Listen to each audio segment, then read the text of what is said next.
I destroyed my husband's life for my lover, and now I regret it after his suicide attempt. I never thought I'd feel this way, not after everything I did to him. But today changed everything. I was sitting at the kitchen table when my phone rang. It was his sister, Charlotte, her voice shaking as she tried to get the words out. "Nicole, it's John. He tried to kill himself." The world stopped. My heart, cold as it had become over these past few years, pounded in my chest. "What?" I gasped, dropping my coffee mug, letting it shatter on the floor. "John, he took a bunch of pills. The neighbors found him in time, but Nicole, he's in the hospital. He left a note." "A note? For me?" Suddenly, everything rushed back. The arguments, the lies, the betrayal. I thought I could walk away from it all without a care in the world. But hearing those words, knowing that I had pushed him to this point, that wasn't part of the plan. "Is he going to be okay?" I asked, though the question felt hollow. A few months ago, I would have pretended not to care, but now, the fear of what I had done wrapped around me like a suffocating blanket. Charlotte was quiet for a moment before answering. "Physically, yes. But Nicole, you need to be here. You need to fix this." "Fix this?" How could I fix what I had broken so completely? I did this. I ruined him. I didn't care when I ripped his heart out, but now that he's lying in a hospital bed, it's like the weight of my choices hit me all at once. I hung up without saying goodbye, my hand shaking as I set my phone down. John, my husband, the man who loved me unconditionally, and I destroyed him. I thought I'd feel invincible, powerful. I was wrong. The guilt began creeping in, an old, familiar feeling I had buried months ago. It gnawed at me as I stood there in silence. My reflection in the window looked back at me with disdain, as if even I couldn't believe the woman I'd become. But this didn't just start today. It started months ago, when I first let myself give into the thrill of temptation. When he entered the picture, it started innocently enough, or at least, that's what I told myself. At first, I didn't mean for anything to happen. I was just bored. After 8 years of marriage, things with John had become routine, predictable. There was a time when I adored him for his consistency, how he always remembered the little things like my favorite wine or how I liked my coffee. But over time, what I once found comforting became suffocating. We fell into a pattern, and I felt trapped in a life that lacked excitement, spontaneity, passion. Then came Liam. It was at a company networking event, a few months before everything spiraled out of control. I'd seen him around the office before, tall, sharp jawline, always dressed in expensive suits like he was headed to a GQ photo shoot. Liam was a few years younger than me, just enough to make me feel flattered when he'd pay extra attention. He was confident, charismatic, and completely unlike John. He was dangerous in all the ways John wasn't. I remember that night so clearly. I wore a new dress, one that John hadn't even noticed when I left the house. Liam noticed though. I could feel his eyes on me the second I walked into the room. His gaze lingered on me a little too long, but instead of feeling uncomfortable, I felt desired. "Nicole, right," he said smoothly, approaching me with a drink in his hand. His smile was dangerous, like a snake waiting to strike, but I was too naive to notice it at the time. I smiled back, trying to play it cool. "That's right. And you must be Liam." We made small talk, casual enough at first. But the way he looked at me, the way he spoke, every word was laced with something unspoken. It wasn't long before he was leaning in closer, his voice low as he asked about my life, my husband. And it wasn't long before I found myself complaining, something I never thought I'd do with a stranger. But with Liam, it was different. He listened, or at least, he pretended to. "John sounds like a good guy," Liam said, his eyes never leaving mine, even as the conversation shifted to my husband. "Stable, dependable. A real rock." I should have been proud, but instead, I felt an odd twinge of resentment. Why didn't John look at me the way Liam did? Why didn't I feel this electricity with my own husband anymore? "Yeah, he's great," I said, forcing a smile, though I could feel the dissatisfaction bubbling just beneath the surface. "He's good." Liam smirked, seeing right through me. "Good's overrated, Nicole. You deserve more than good. You deserve great." And just like that, a seed was planted. It was small at first, barely noticeable, but it was there. The idea that I could have more, that I deserved more. The next few weeks flew by in a blur. Liam and I started texting, innocent at first, friendly, but those conversations quickly became something more. He had a way of making me feel alive again, like I was this wild, exciting version of myself that had been buried beneath years of domesticity. With John, I was a wife. With Liam, I was someone else, someone free. It wasn't long before things escalated. The first time we kissed, it was like an explosion went off inside me. I didn't even feel guilty. Not then. It felt right in a way that I couldn't explain, like I had finally found the part of me that had been missing for so long. And once I'd tasted that kind of thrill, there was no going back. At first, I thought I could balance it, keep my marriage intact while having my fun on the side. I convinced myself that what John didn't know wouldn't hurt him. But Liam wasn't satisfied with just an affair. He wanted more. He wanted all of me, and that meant I had to get rid of John. You don't need him, Nicole, Liam said one night, after we'd been sneaking around for a couple of months. We were at a hotel, tangled in sheets, and I remember the way he looked at me, like I was some prize to be won. Why are you still with him? You could have a life with me, a real life. You're wasting your time with him.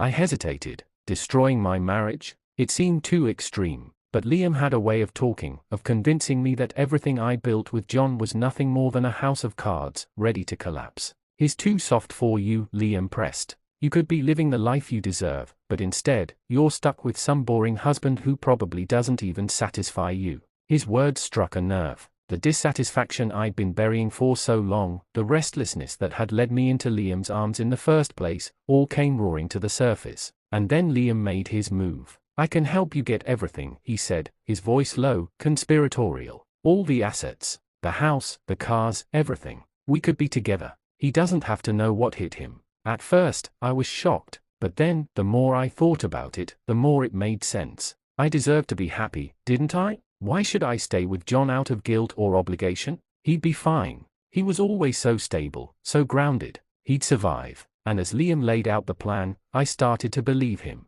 We'd make it look like a slow collapse, like John was losing his grip on everything. We'd manipulate things, plant doubts in his mind, convince him that he wasn't enough. Then, when the time was right, I'd file for divorce and take him for everything he had. I'd be free, and rich, and happy. It was perfect. The first part of the plan was subtle. I started distancing myself from John emotionally, physically. I became cold, indifferent. I could see the confusion in his eyes, the pain, but I told myself it was necessary. Liam was right. John wasn't enough for me anymore. He couldn't give me the life I wanted. Then we began to undermine him at work. Liam had connections, and soon enough, John's projects at the software firm started falling apart. Mistakes were made, deadlines missed. It was easy to manipulate things from behind the scenes, making it look like John was losing control. He started to crack under the pressure, and I watched it all unfold with a sense of twisted satisfaction. I filed for divorce when he was at his lowest, blindsiding him.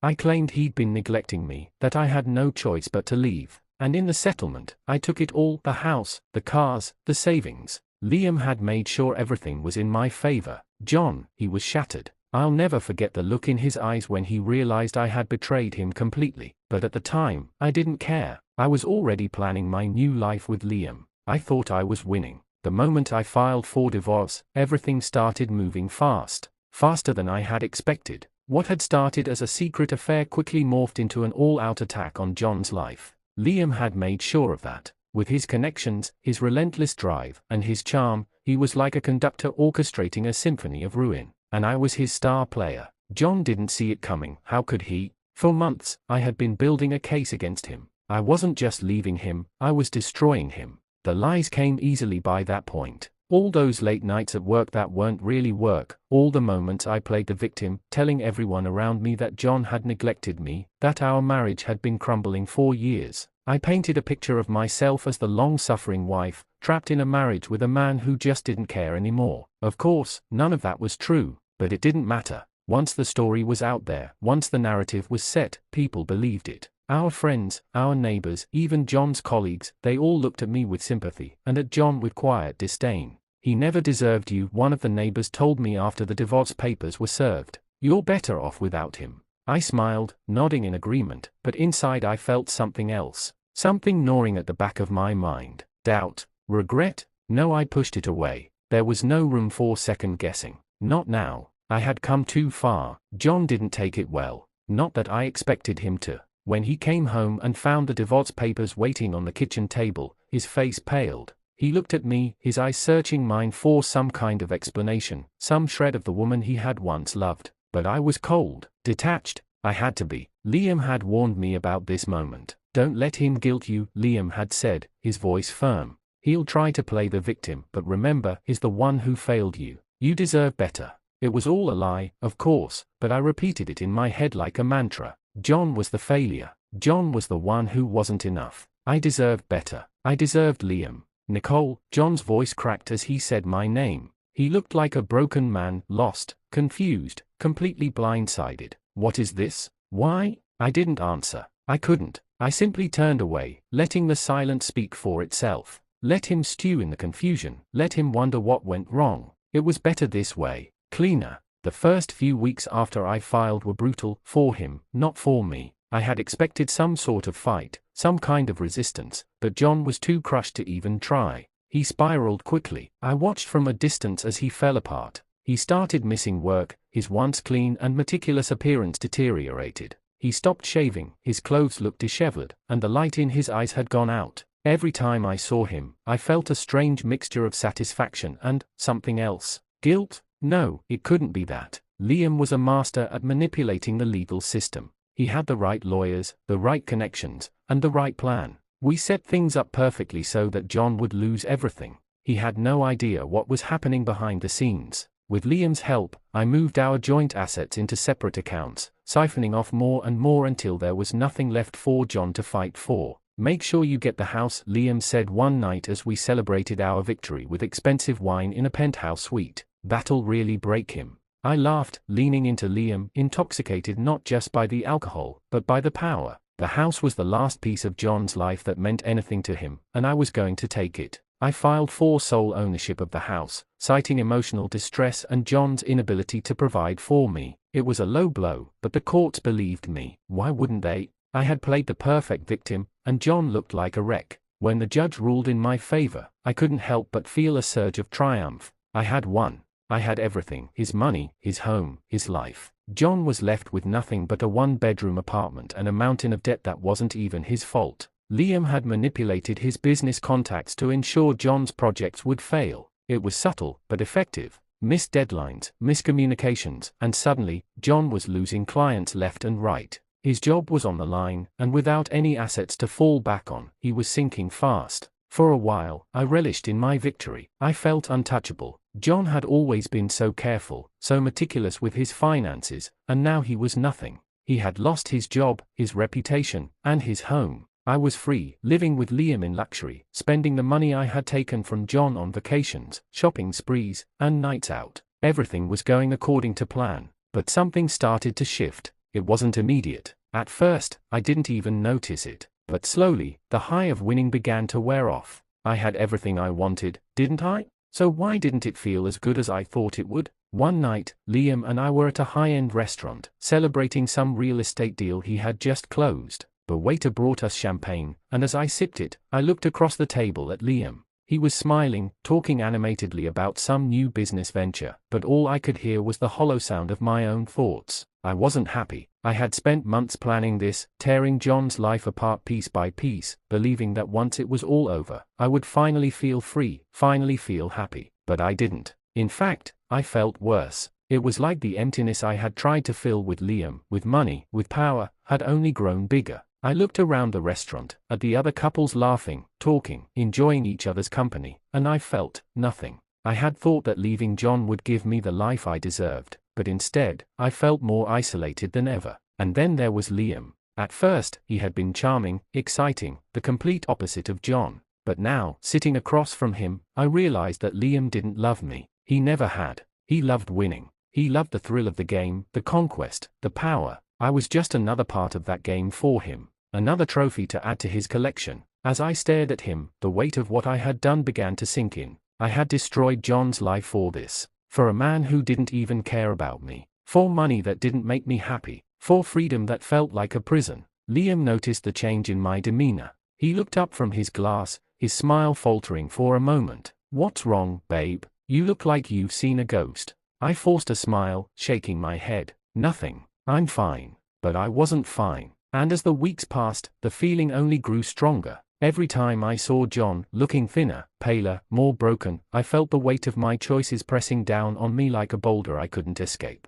The day John attempted suicide was the day everything came crashing down. I had been at Liam's apartment when I got the call from Charlotte. She was frantic, her voice trembling as she explained what had happened. John had been found in his apartment, unconscious, after taking an entire bottle of pills. If the neighbors hadn't called for help, he would have died. The world seemed to tilt on its axis. For months, I had watched as John's life fell apart. I had engineered it, after all, but I never expected him to do this. I never expected him to give up. I thought he was stronger. I thought he would survive. But I had been wrong. And now, as I sat there, listening to Charlotte sob over the phone, I realized something that shook me to my core. I hadn't just destroyed John's life. I had destroyed myself. I sat in my car, parked outside the hospital, the engine still running. The faint hum of the motor felt like the only thing keeping me tethered to reality as I stared at the entrance. A wave of guilt surged over me, heavier than anything I had felt before. John was lying in there, fighting for his life,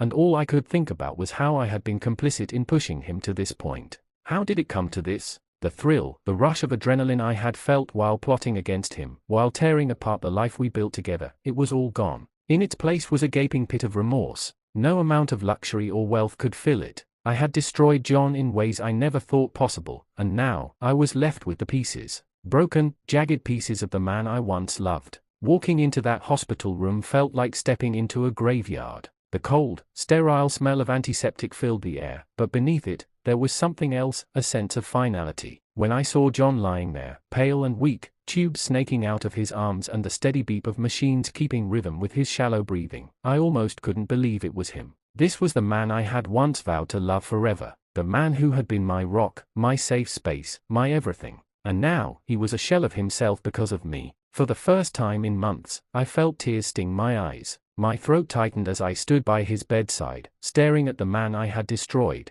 He looked so fragile, so vulnerable. His face, once so full of life and energy, was now gaunt, almost unrecognizable. I reached out to touch his hand, but I hesitated, pulling back. Did I even deserve to be here? Did I deserve to feel this kind of grief after what I had done to him? No, I didn't. I had no right to mourn the man I had broken. As I stood there, motionless, the memories of everything I had done came rushing back like a tidal wave, crashing into me with brutal force. I remembered the first time I cheated on John with Liam. It had started so innocently, or so I had told myself at the time. Liam was charming, flirtatious, and everything John wasn't. He made me feel alive in ways I hadn't felt in years. But what started as flirtation quickly escalated into something far darker. I told myself it wasn't a big deal, that it was just a fling, that John didn't have to know. But Liam had other ideas. He saw an opportunity, a way to take everything John had worked for, and I, foolishly, had gone along with it.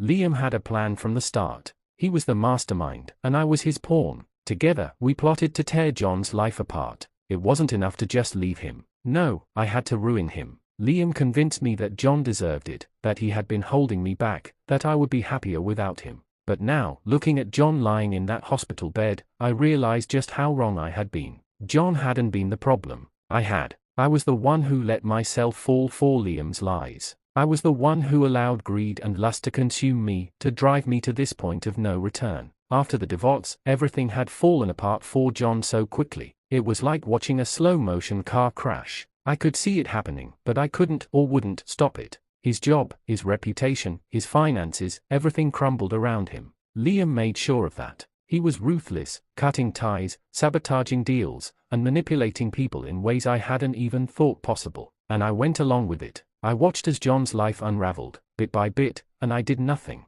No, worse, I helped it happen. I signed the papers, I moved the money, I lied in court. I did everything Liam told me to do, believing that I would come out on top, believing that once John was out of the picture, my life would finally be perfect. But it wasn't. Even after I got everything I thought I wanted, the house, the money, the freedom, I felt empty. Liam, who had once been my exciting escape from the mundane, now seemed like a stranger. His touch, once electrifying, now felt cold. His smile, once so charming, now felt hollow. I had thought that by destroying John's life, I would set myself free, but all I had done was imprison myself in a cage of my own making. Liam was waiting for me when I got home from the hospital. He was sitting in the living room, sipping on a glass of whiskey, his feet propped up on the coffee table like he owned the place. In a way, he did. He owned everything now, including me. "How's John?" he asked, not even bothering to look up from his drink. I swallowed hard, trying to keep the emotion from spilling out. "He's alive," Liam chuckled, swirling the amber liquid in his glass. Barely, I bet. The guy always was weak. His words hit me like a punch to the gut. Weak. That's how Liam saw John. Not as a man who had loved me, who had given me everything, but as a stepping stone, a mark, someone to be used and discarded. Something inside me snapped. You don't know him, I said, my voice trembling with anger. Liam raised an eyebrow, finally looking at me. I know enough. He let you walk all over him 4 years. He was too blind to see what was happening right under his nose. The guy's pathetic. I shook my head, feeling a surge of guilt and disgust rising in my chest. No, you're wrong. John wasn't pathetic. He didn't deserve this. None of this. Liam laughed, a sharp, bitter sound. Are you kidding me? He's exactly where he's supposed to be. You got everything, Nicole. The house, the money, your freedom. You won. Don't start growing a conscience now. But that was the problem, wasn't it? I had won. I had played the game and come out on top, but it didn't feel like winning. It felt like losing everything that mattered. I looked at Liam, really looked at him, for the first time in months, and what I saw wasn't the man I had fallen for. It was a predator, a manipulator, a man who had used me to get what he wanted and now had no further use for me. You were never going to stay with me, were you? I asked, my voice barely a whisper. Liam shrugged, his smile fading. What can I say? You were fun while it lasted, but now you're just boring. Boring. That was the word he used. After everything I had done, after all the destruction and betrayal, I had become boring to him. It was the final insult, the final nail in the coffin of what I thought had been my new life. I stood there, staring at Liam as the realization washed over me. I had thrown away everything for this man. I had destroyed John's life, ruined my own sense of morality, and for what? For a man who didn't even care about me. For a man who saw me as nothing more than a tool, a means to an end. I felt sick, physically ill. I had lost John, someone who had truly loved me, for a fantasy, for a lie. I need to go, I said, grabbing my coat and heading for the door. Liam didn't stop me. He didn't even care. As I walked out of that house, my house, the one I had taken from John, I felt an overwhelming sense of loss. Not for the material things, not for the life I had imagined with Liam, but for the person I used to be. The person I had betrayed, just as much as I had betrayed John. I had made a choice, and now I had to live with it. But that didn't mean it didn't hurt. Every step I took away from Liam, from the life I had built on lies, felt heavier than the last. Now, sitting in my car outside the hospital, I realize the full extent of what I've done. I've destroyed not just John's life, but my own. I've hurt the one person who truly loved me, and for what? For a man who didn't care. For money that didn't bring me happiness. For freedom that felt like a prison. I thought I was in control. I thought I was winning. But in the end, I lost everything that mattered. I don't know if John will ever forgive me. I don't even know if I can forgive myself. But I do know one thing, I made the wrong choice. And now, I have to live with the consequences. Liam was right about one thing, I did win. But it was the worst victory of my life.